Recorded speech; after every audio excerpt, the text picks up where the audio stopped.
मेरे घर में 5 लोग रहते थे। मौसा जी और मौसी जी हमारे साथ में ही रहते थे। मौसा जी की उम्र उस वक्त 30 साल की होगी। मैं 20 साल की थी। मौसा जी दिखने में बहुत सीधे लगते थे, लेकिन उनकी असलियत एक दिन मेरे ही सामने खुली। रोज़ मेरे मौसा मुझे बहुत घूर घूर कर देखते थे। मैं उस वक्त बीकॉम फर्स्ट ईयर की पढ़ाई कर रही थी। मैं कॉलेज की सबसे खूबसूरत लड़की थी। इस बात पर मुझे कॉलेज में अवार्ड भी मिला था। तब से मुझे लड़के बहुत फ्रेंड रिक्वेस्ट भेज रहे थे और बात करने का प्रयास करते थे। मुझे दिन में लगभग 3-4 प्रपोज तो ऐसे ही आ जाते थे। कभी मैं सबको इनकार करती थी और इंस्टा आईडी पर बहुत बहुत एसएमएस भेजने लगे थे और बहुत प्रपोज भी आते थे। फिर एक मेरी फ्रेंड तराना ने मुझे पूछा, तुम किसी को हाँ क्यों नहीं बोलती थी? इतने प्रपोज आते हैं तो, और मुझे देखो कोई लाइक ही नहीं करता है, एक प्रपोज नहीं आता है। तभी मुझे तराना की बात सुनकर लगा कि तराना सही बोल रही है। उधर घर में मेरे मौसा रोज़ मुझे अजीब नज़रों से ही देखते हैं। तो एक दिन मैं सुबह सुबह जल्दी कॉलेज गई। कॉलेज को खुलने को और 1 घंटा टाइम था। मैं जल्दी पहुंच गई थी तो मैं कैंटीन में बैठकर ऐसे ही रील्स देख रही थी। वहां पर एक हैंडसम लड़का आया और उसने 2 प्लेट नाश्ता ऑर्डर किया। दिखने में काफ़ी खूबसूरत था। उसकी पर्सनैलिटी बहुत ज़्यादा अच्छी थी।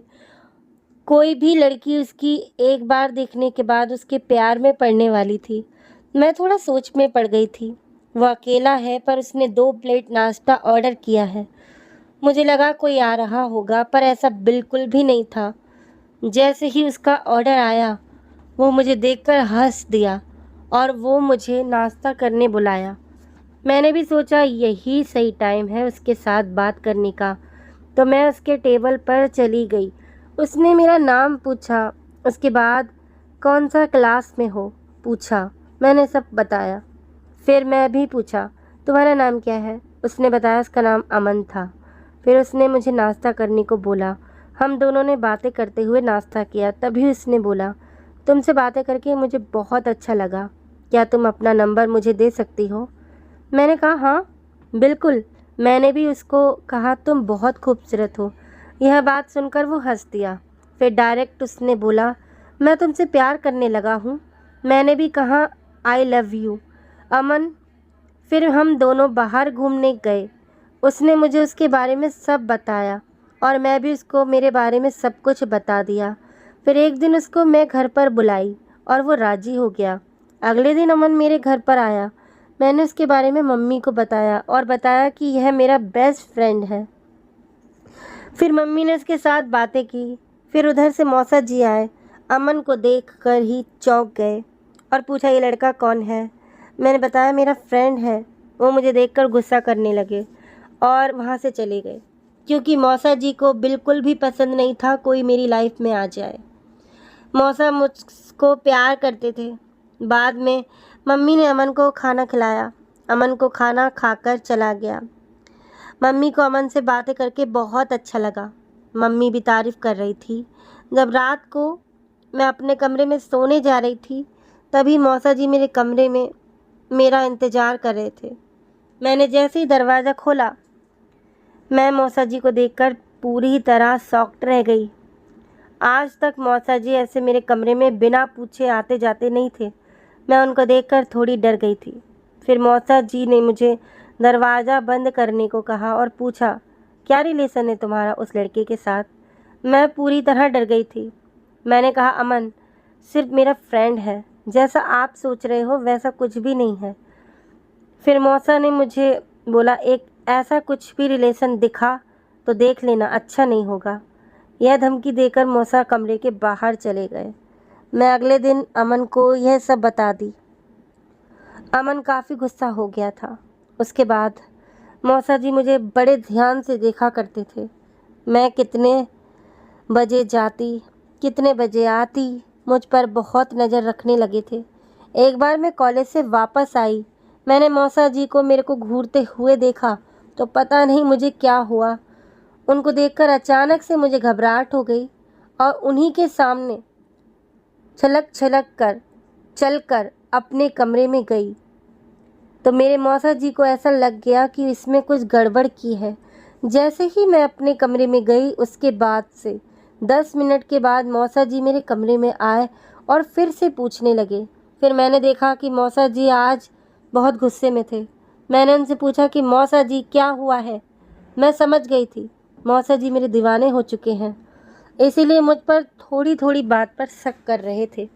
फिर मौसा जी के सामने इस तरह का सिलसिला शुरू हो गया।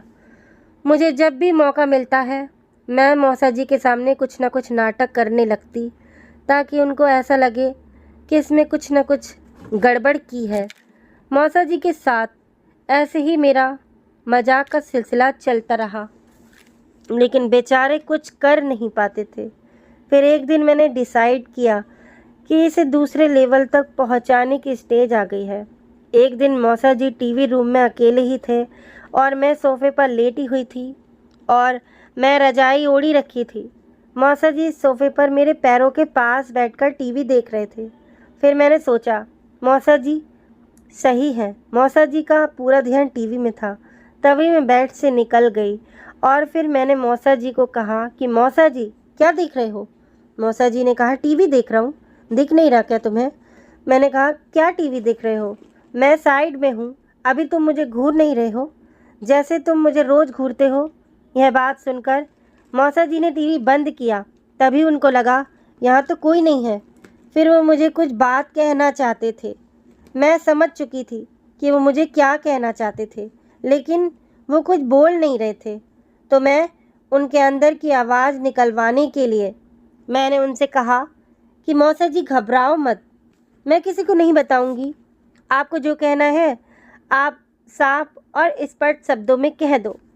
मौसा जी की बात मैंने पहले ही अपनी मम्मी को बता दी थी और मैंने उन्हें अपने कमरे के बाहर छुपा भी दिया था ताकि मैं मौसा जी को रंगे हाथों पकड़वा सकूं, क्योंकि मौसा जी मुझे बहुत ही अजीब नज़रों से देखते थे और मेरा तो बाहर एक बॉयफ्रेंड भी था और मैं तो शादी भी उसी से करना चाहती थी।